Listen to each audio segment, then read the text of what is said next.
Hello, everyone. Welcome to the Chef Ava Marie Happy Hour podcast. Today's episode, we have a very special guest from the Baking Arts Cooking School in San Mateo, California. And she actually was the protege of Chef Richard Heston. And prior to that, she was just the everyday home cook like me.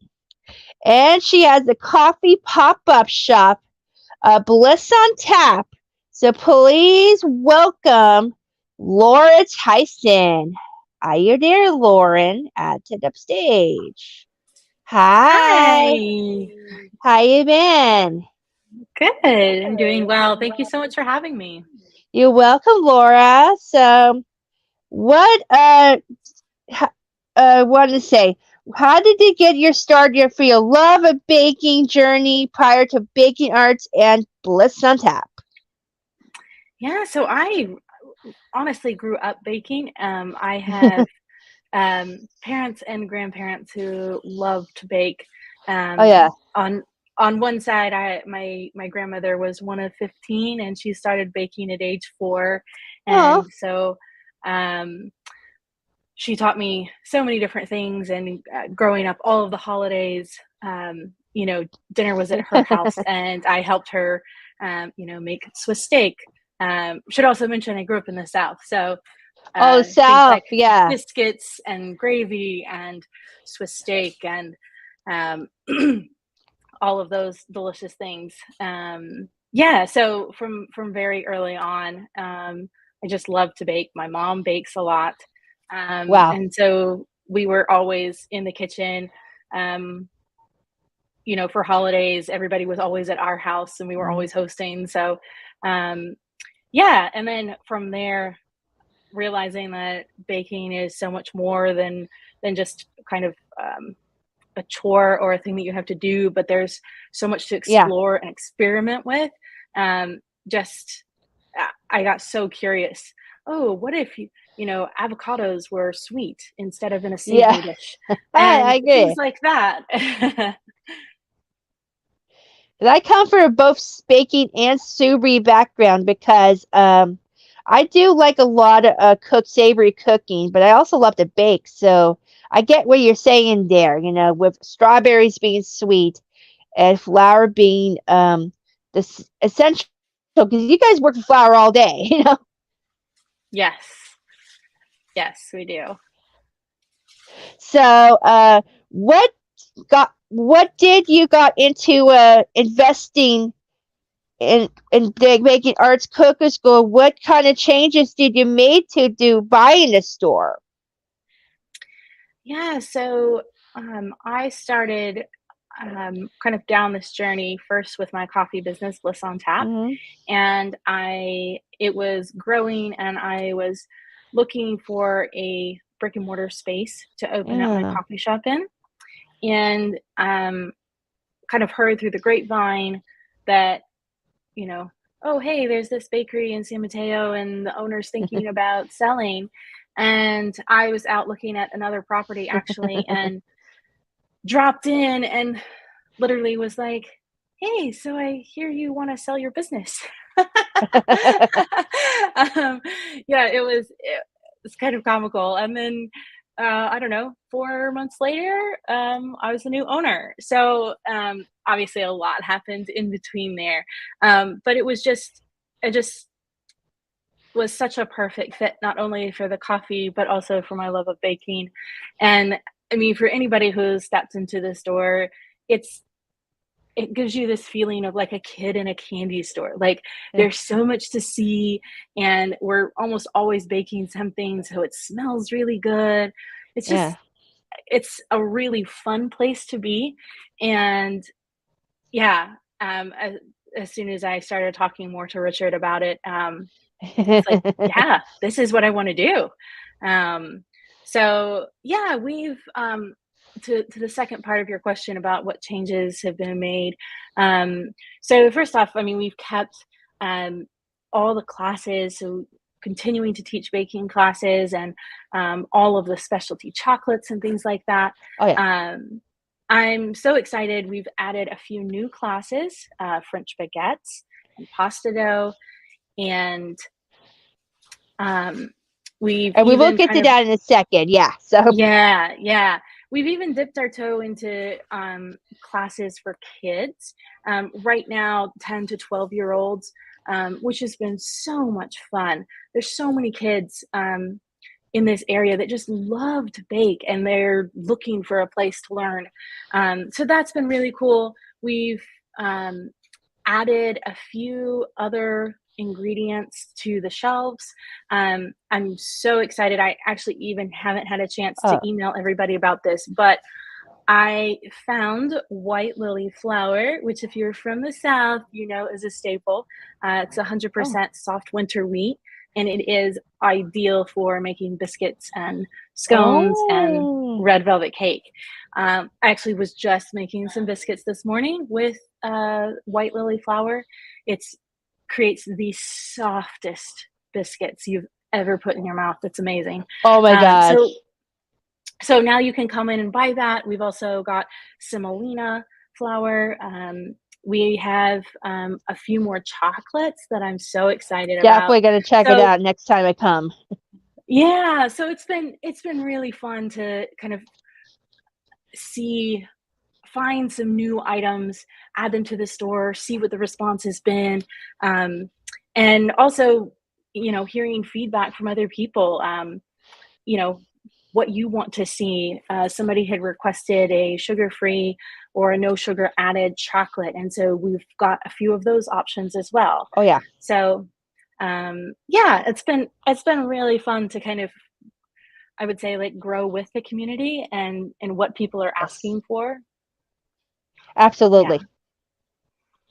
So, my other question is, what was it like to work with Chef Richard, and how did he train you to be where to be to be the owner you are today?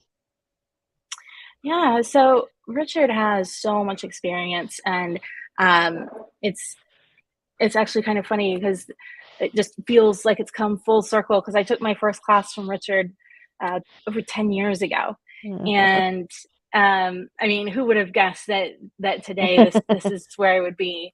But yeah, so I have learned so much from Richard, and um, both in terms of baking and in terms of teaching. There's so much thought that goes into how to structure a class. Take, for instance, our croissant class. That is a 2-day process easily, and we kind of shrink it down into 2 hours. And so, how Yeah. do you get the best possible experience for students so they get to work on every aspect of making croissants, but keep it to 2 hours, which is something that's much more manageable for people. So Uh, things like that, and for a number of the different classes, like being able to kind of understand the logic behind that and why, um, you know, why the flow is the way it is. All of those things have been really helpful, and of course, all of the vendors and contacts, the relationships yeah. that he kind of transitioned over to me were just incredibly helpful. Um, Still coming out of kind of the ripple effect of the start of COVID and Yeah. supply chain disruptions and things like that. It's pretty tricky, um, Yeah.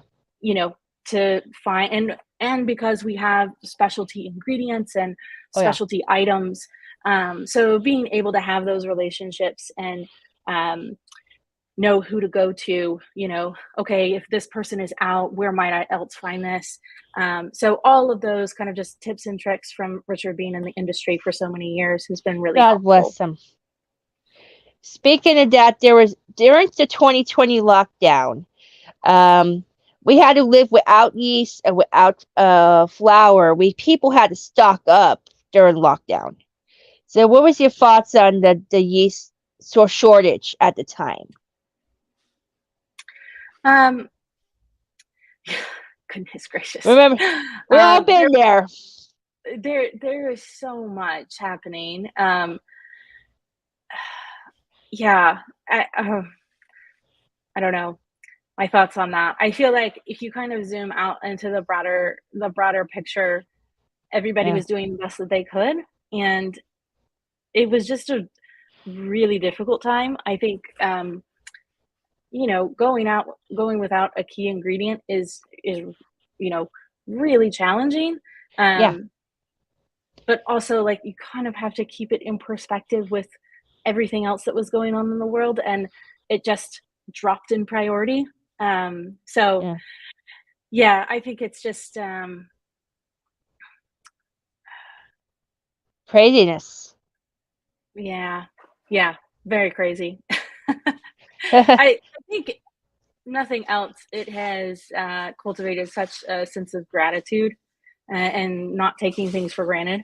Yeah. That you know, I think we've just come to rely on all these supply chains, Yeah. and then suddenly for there to be this massive disruption in it, you know, you think, oh wow, it really does take quite a lot to Yeah. get this one thing over here, and how one small um, hiccup in this whole chain can have such a huge impact. So Yeah.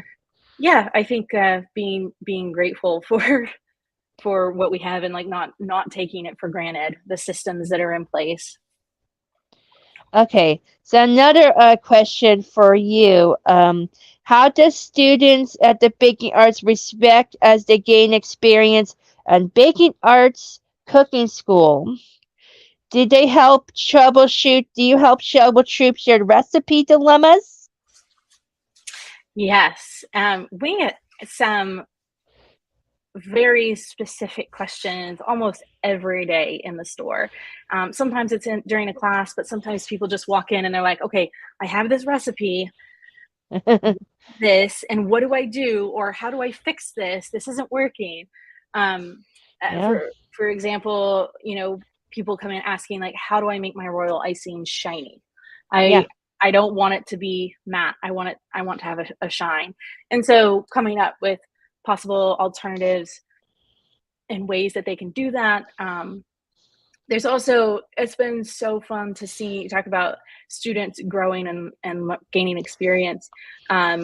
We've had a few students who've taken some of the same classes multiple times, and maybe they took the class a couple years ago, and so then only recently they're trying to like remake the recipe, and I'm like, okay, so something just didn't work, Tiny. and they come back in and take the class and be like, oh, that's what I was doing wrong, and to kind of like see that. um, it's one thing to kind of talk through something and be like, okay, Oh yeah. why did my pizza go splat? Like, why did it stick?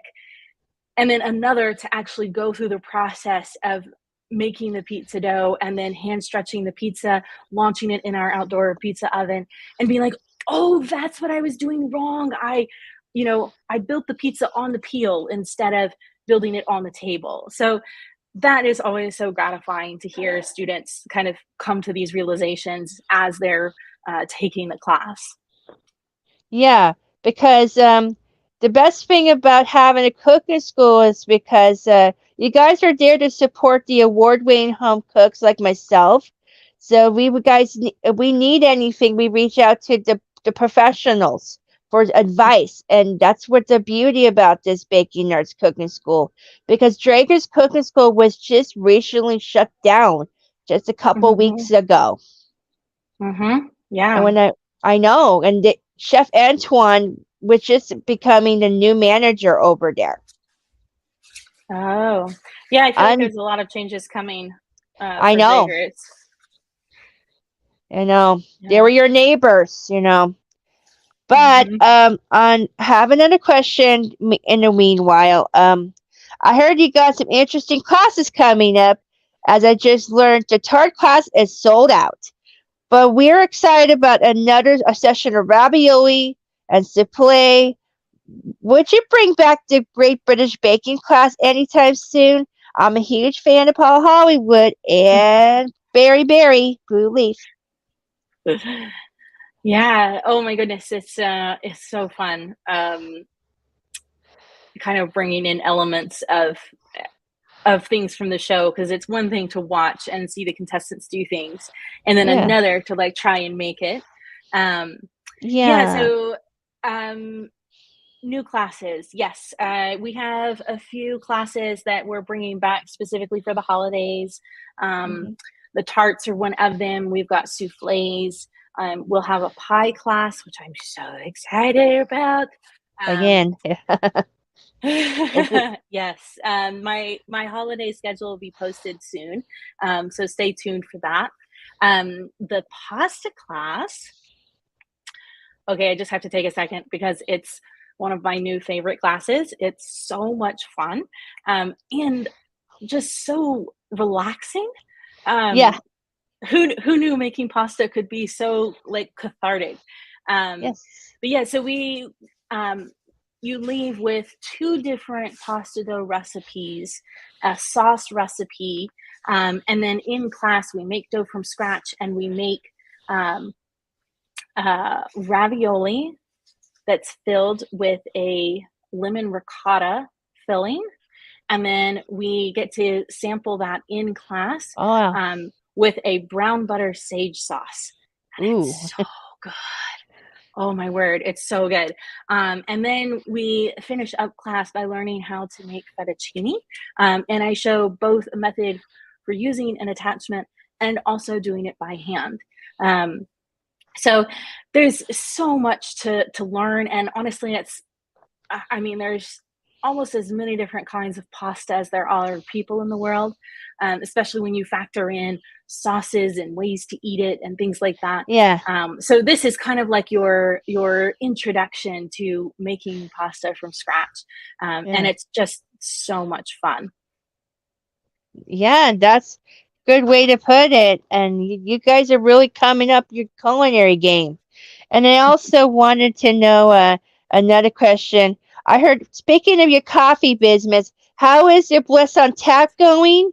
And how's those and how's that going with the students in the class? Do they ever buy coffee from you while in class? And what are your signature flavors? Yes. Oh my goodness. So I'm actually drinking Oh my yeah. little mug, bliss in a cup. Um, yeah. So my coffee is unlike anything you can find anywhere else. It's coffee brewed with whole spices for 24 hours. So it's brewed cold, which gives it this really, really smooth flavor. Um, and so nuanced with the flavors. Often, if you get a flavored latte at a coffee shop, they're flavoring it with a syrup after making the coffee, and it often just overpowers the coffee and is really really sweet. Um, and the way that I brew it with the whole spices, the coffee and the spices together, Mhm. means that it infuses and complements the coffee without Yeah. overpowering. And um, then, like I was saying, like it's hardly sweetened at all because it's so smooth. So, to your question, yes, students love to drink it. I mean, sweet treats and coffee just hand in hand, right? So they're having a croissant and they're having a nice coffee as well. Um, so we actually have packages for the team building events, the private events that we do, where you can add on cold brew coffee to the class so that the whole team can enjoy coffee throughout. It's such a great experience. Oh Um, wow. For what companies? mhm, Would Costco mhm. qualify for that? For Would people, Costco? yeah. 'Cause I work at a CDS at 422 on South Airport on my spare days. Yeah, yeah. I mean, any private team building event, we can, add on the coffee, and it's just so it's such a great experience. And Yeah. you were asking about the signature flavors, so um, I'm going to highlight two, um, both both fan favorites. One is Can You Feel the Love? So Oh. all of the names, as corny as it is, they're little bits of pun. They're kind of punny names. So Cayenne You Feel the Love is most similar to a Mexican hot chocolate. So it's Oh, coffee brewed with gotta cayenne, try that. chili Mhm. flakes, black pepper, cocoa nibs, and cinnamon. And so it's like this chocolatey goodness, then with a kick of heat at the end. Uh-huh. So tasty. I have people asking for that all the time. And then another one, which is um, really timely for the fall, is called Mull It Over. I Is love that actually one. It's actually my one of the first flavors that I came up with. I would, I had some mulled wine, and I was like, "Oh my goodness, those flavors are so good. What if you did that More with spices, yeah. coffee?" Yeah, so mull it over is coffee brewed with cinnamon, orange peel, cloves, star anise, allspice, and a little bit of fenugreek seed that gives it Yeah. that maple flavor. It Yes. is autumn in a cup. It's so good and just happens to be on tap right now. Fantastic, Laura. So Yeah. thank you for coming on to my podcast. You were make great guests, and you can come back anytime if you have any classes in the future. So thank you for Yeah. joining the show. Thank you so much, Ava Marie. I really appreciate it. It's been a You- pleasure speaking with you. You're welcome anytime, my dear. All right. So saddle. Bye. Bye. There she goes. So I just wanted to say thank you to Laura Tyson, Baking Arts Baking School. And before I let you go, we have more episodes of Chef Ava Marie Happy Hour podcasts. I'm your host, Chef Ava Marie. Um, Tune in, and we have more guests, more celebrities. Um, more politicians and culinary influencers. So we'll see you then. Bye.